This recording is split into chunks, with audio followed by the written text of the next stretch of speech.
Yasis everybody, and thank you for joining me for another episode of Meraki TV. Tonight we celebrate a small return to normal as we board the Athenian night cruise in Sydney. George makes us the perfect every time baklava. Simon gives us all there is to know about Cleopatra. The kids put in their Greek school competition entries. And Yianna joins us with all the gossip from Greece. But to start off tonight, we are talking with our very own Billy Cotsis. Apart from his time on Meraki TV, Billy is a renowned journalist, director, producer, and writer of non-fiction and fiction works. Quite the tour de force, His latest work has just been released, a novel called 1453, Constantinople and the Immortal Rulers. There is no way Maria was going to let him get away without telling us more. Billy, hi, how are you? How you doing? Good to see you again. So Billy, tell us a little bit about how you have eventually travelled this journey to today. I'm one of those people who got lost and got this kind of path, which is a little bit different. Spent a few years overseas and travelling and kind of worked out that I can write a few little stories and tales. So over the last few years, 8 years, 10 years, I've been writing different accounts of various journeys and activities and other people's stories. And also I travel a lot to a lot of Greek towns and places, so probably maybe about 50 or 60 Greek towns internationally. So wow. Yeah, so I documented a lot of that, and I've got a mate of mine who I met in London, who's also from Adelaide, and yeah, we travel a bit, get to a few places and turn up to villages where no one goes, and you're on a mountain. These are all Greek villages, because most of your filming and books are based on Greece and its culture. It's probably the only topic I know. So yeah, so that's kind of how my journey kind of evolved. So, you know, be able to write a few of those and use some of those stories for some books as well, so, and documentaries. Okay, so you've written a few books. Currently, you're publishing Constantinople 1453. Yeah. Tell us a little bit about that. Last year, I started thinking, okay, I've got to write something that's a fiction, which I can turn into a film at some point. And 1453 just been in the back of my mind. The Turks made a film, which 2012, which made a lot of money, but it was like a soap opera. Neighbours, for example. Oh, wow. And like Neighbours, there are very few Greeks in this kind of, you know, soap opera on steroids. And I thought, it's an okay film, but we can probably tell the story a little bit differently. So you're telling this story based on fiction? It's become a fiction with a lot of facts. So there's a lot of the main characters are real. So the emperor, Justiniani, who's a Genoan, who you know, he holds the fate of Byzantine capital in his hands. You've got all these other people that existed at the time, but I created a lot of backstories. So, you know, how did some of these people get there? There was a Scottish guy called Grant the Scot. Some people thought he was German, but he was Scottish. How did this guy in a kilt turn up to Constantinople fighting for the emperor? Like, you know, so I thought I'd create some sort of little backstory. You know, the emperor was married a couple of times, a bit of tragedy there. You know, we thought we'd weave in a love story as well too. So Constantinople 1453, a must read, a bit of romance, battles, emperors, sultans, fighting, flashbacks to Byzantine greatness. Okay, so it's definitely something we want to get a hold of. And an alternative ending. What's that about? So you know, people like me, you know, we kind of get saddened by history. So there's an actual kind of ending of what really happens. And then I thought, you know what if we tweak it a little bit? What if we have, you know, for people like me who like, you know, kind of happy things and happy thoughts and happy endings.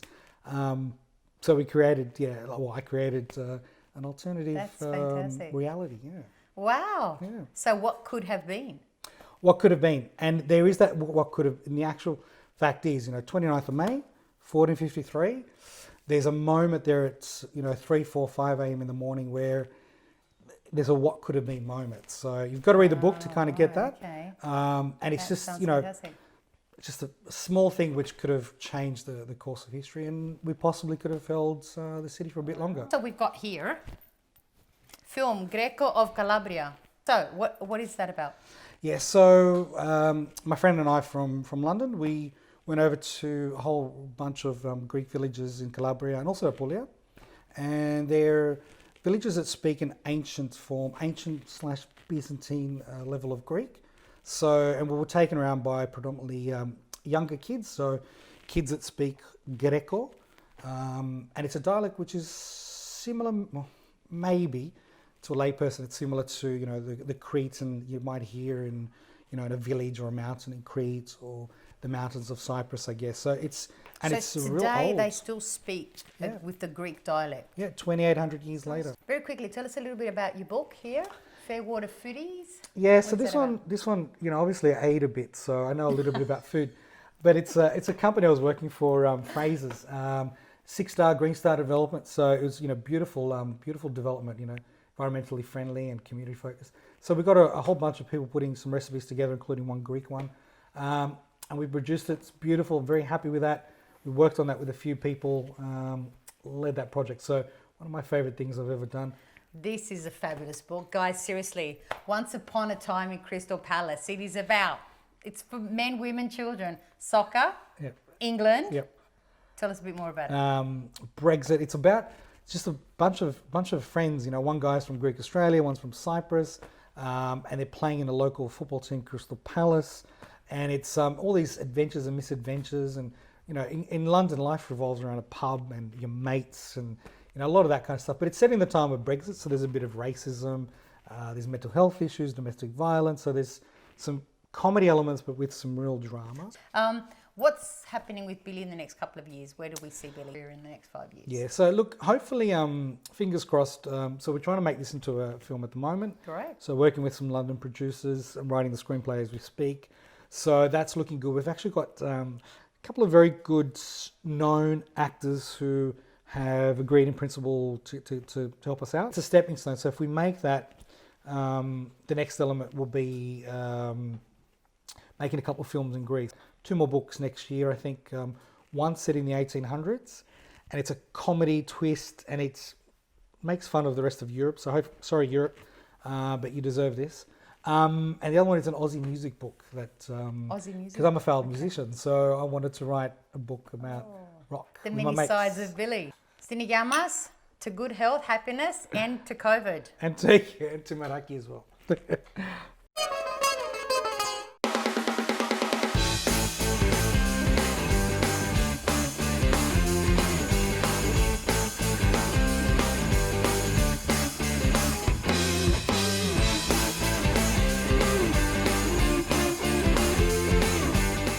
Welcome to Meraki TV Kids Corner! Today we're doing the Greek School's Christmas competition. You can enter through your Greek school or the website. Download the form and get writing. I'm Year 1 and I'm doing colouring. I'm doing the Year 2, which is a Christmas card. I'm doing Year 4, which is a Christmas card with a message. I'm doing Year 6, which is a Christmas story. Here we Here go. we go.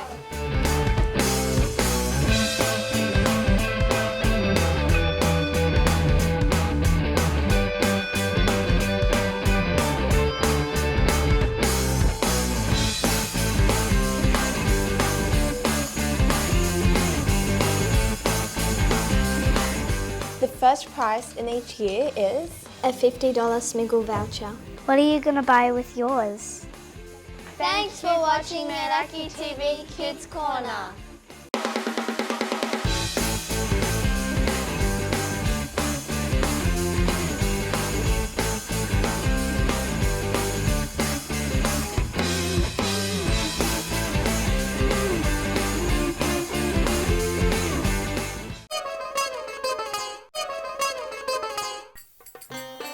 Did you know that Cleopatra was Greek?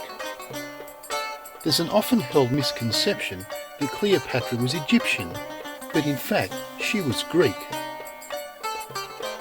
Although she was the last of the Egyptian pharaohs, Cleopatra was actually of Greek origin. Cleopatra was born in 69 BC and was part of the Ptolemaic dynasty that ruled Egypt after its conquest by Alexander the Great. She was a descendant of Ptolemy I, a general in Alexander's army, who founded the dynasty in the late 4th century BC. She was the last of the Macedonian Greek dynasty that ruled Egypt from the time of Alexander's death in 323 BC to about 30 BC, when Egypt was conquered by the Roman Empire. Even though she was born and raised in Egypt, to Egyptians she was still 100% Greek. She was the only member of the ruling family who spoke Egyptian, and she also embraced many of Egypt's ancient customs. In 1963, the film Cleopatra, starring Elizabeth Taylor, was one of the most expensive movies of all time, costing $44 million. This included some $200,000 just to cover the cost of Taylor's costumes. It was the most expensive movie ever made at the time of its release. A movie about Cleopatra, planned for production in 2021, has also drawn some controversy about Cleopatra and her ethnicity. The film, which also includes Greek-American screenwriter Laeta Kalogridis, has cast Israeli actress Gal Gadot as Cleopatra. Many film critics and even historians are claiming that Gadot does not accurately reflect the typical Egyptian and North African of the time, nor Cleopatra's full ethnicity. They see Gadot as being too white and believe she's another example of Hollywood's whitewashing of key roles. Those supporting Gadot's casting as Cleopatra say that she's not meant to be playing an ethnic Egyptian, she's actually playing a Greek, and it's a great reminder that Cleopatra is in fact Greek.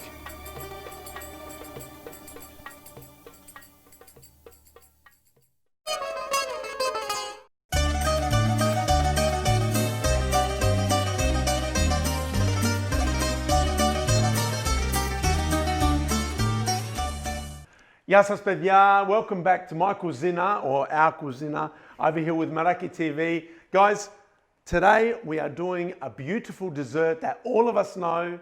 Everyone's mum, Thea, grandmother makes the best one. We're going to show you one that you are going to absolutely love as well. A mouth-watering baklava.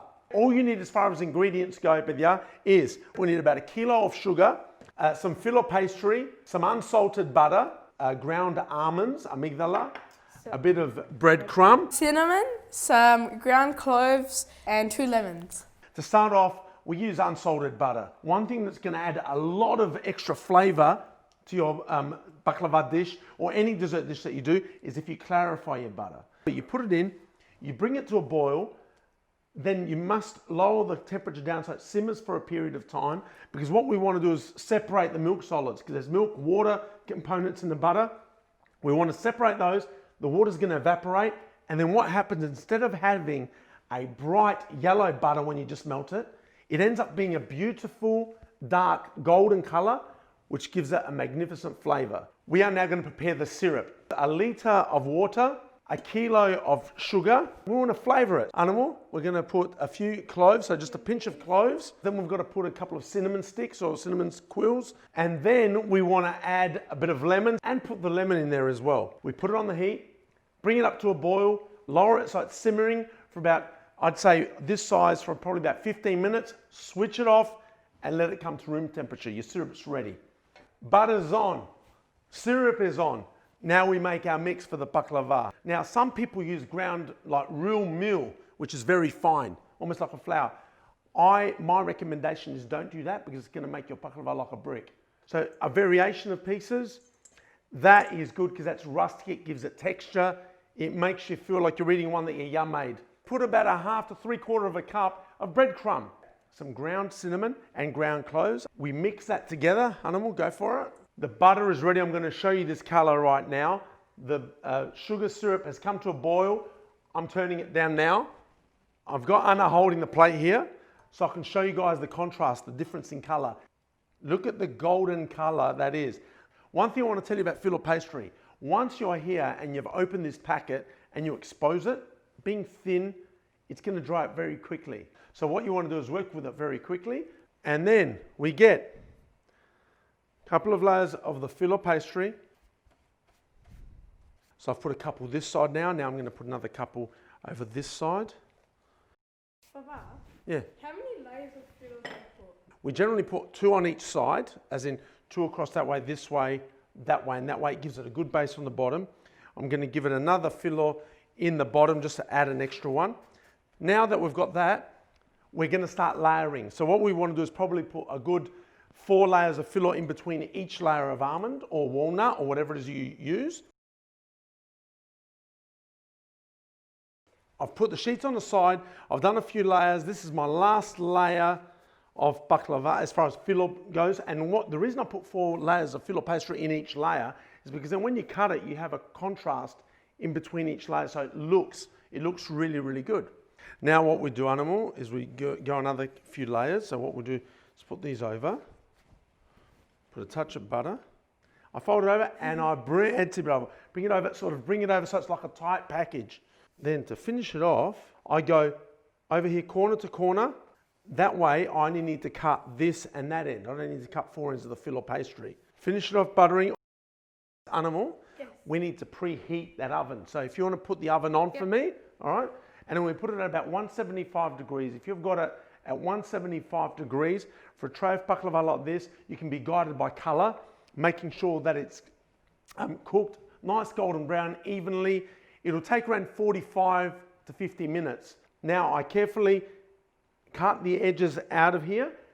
So if you notice, I'm cutting the baklava half and half, so it ends up being 4 across lengthways. Then I turn it and I cut thirds this way, so into thirds. Then what we do is we cut triangles. To finish it off, we put some of these cloves, and what we do is put it down. This acts as not only a decoration, but if you've got a fan-forced oven, it prevents filo from going flying everywhere. Now, oven time, 175 degrees, it's preheated. We put it in for about 45 minutes. It'll come out golden, and then we add the soropi. Okay, baklava is ready to rock, about to come out of the oven. I'm going to grab the soropi that we did a little bit earlier, and now it's cooled down. Oh, look at that color. Perfect. As you can see, the color. Look at the color.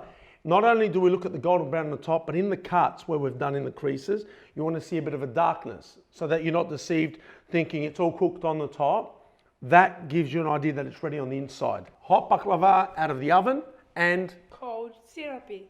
now what we want to do is take it so that it's to the point of being right on the top of the baklava. And when it is, then you let it sit for a few minutes. That's going to absorb it, because don't forget this syrup is going to go in amongst that. One thing that we can tell you as well that we do at home, baklava, because of the sugar content in the syrup, the best way to store your baklava, don't put it in the fridge. In the fridge it goes matte, it goes soft, the filo pastry, so the shine goes. Once it's come to room temperature, cut it up, put it in airtight containers, put it straight in your freezer.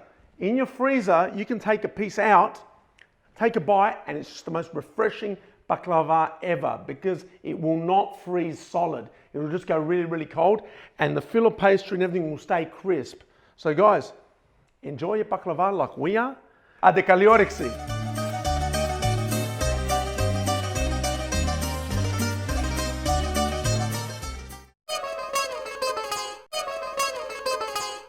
DJ Krazy has been putting on some of the best Greek nights in Sydney for over 25 years, so it's only apt that he help us climb out of a corona funk with a bang. Athenian nights cruised the Sydney harbour on a glass island for 4 hours with a live band and 2 DJs that kicked up the beats and the heat. Here are the highlights. Come rain or shine, the Greeks are out to party with DJ Krazy's first event since COVID, Athenian nights on that beautiful boat behind me. Who's excited? We are! Woo!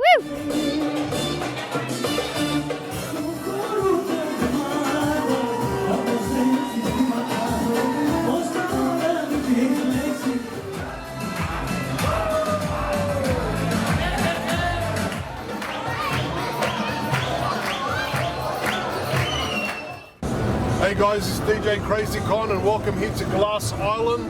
Our first event after 8 months during coronavirus, and what a hard time it's been, but we did it. We've got a beautiful event here on Glass Island, band, DJs, and a Greek night, and everyone's having a great time here on the beautiful Sydney Harbour.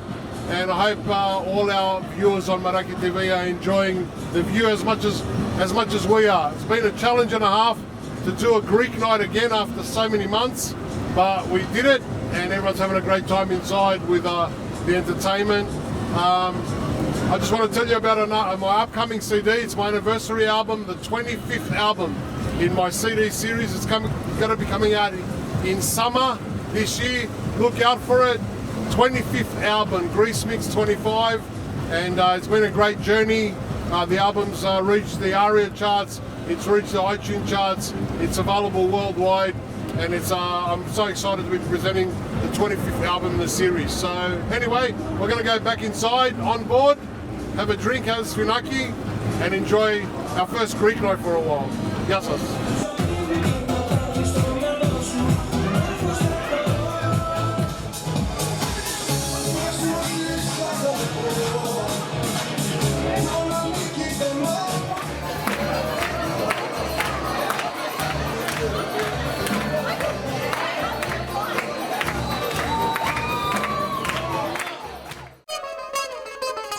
There's nothing quite so Greek as a little bit of kotsumbolio, gossip. And we're very excited to introduce Yianna, who will be keeping us up to date with all things gossip with the entertainment news.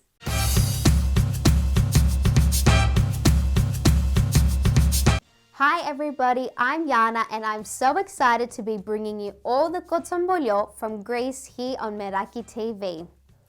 We are soon to have a new television series about the life of Saint Paisios.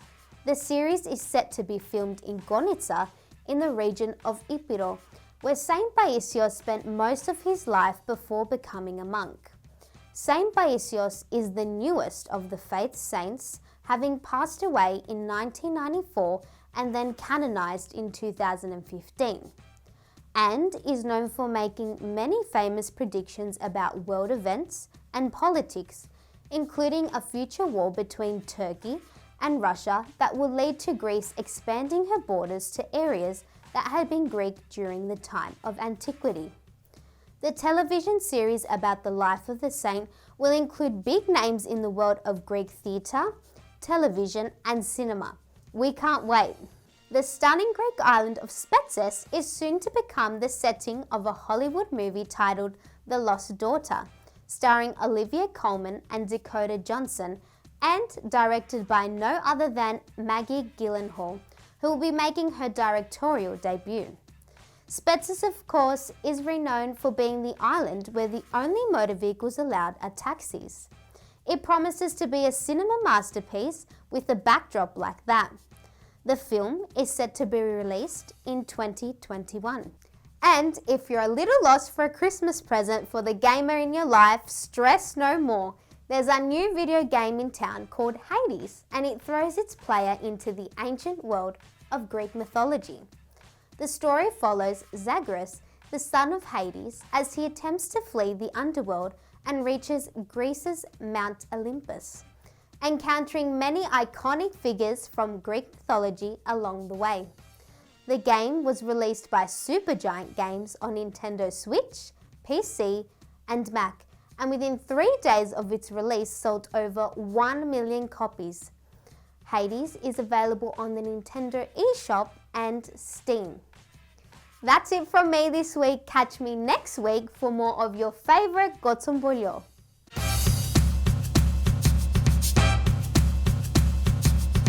I hope you've all enjoyed our show tonight. It's been a great treat catching up with you all. Kids, don't forget to download your entry form for the Greek Schools competition. A $50 Smiggle voucher for each year is up for grabs thanks to M&J Chickens. Download the app to stay up to date with all things Meraki and follow us on Facebook, Instagram and Twitter. Until next week, I'm Dimitra. Kalinita.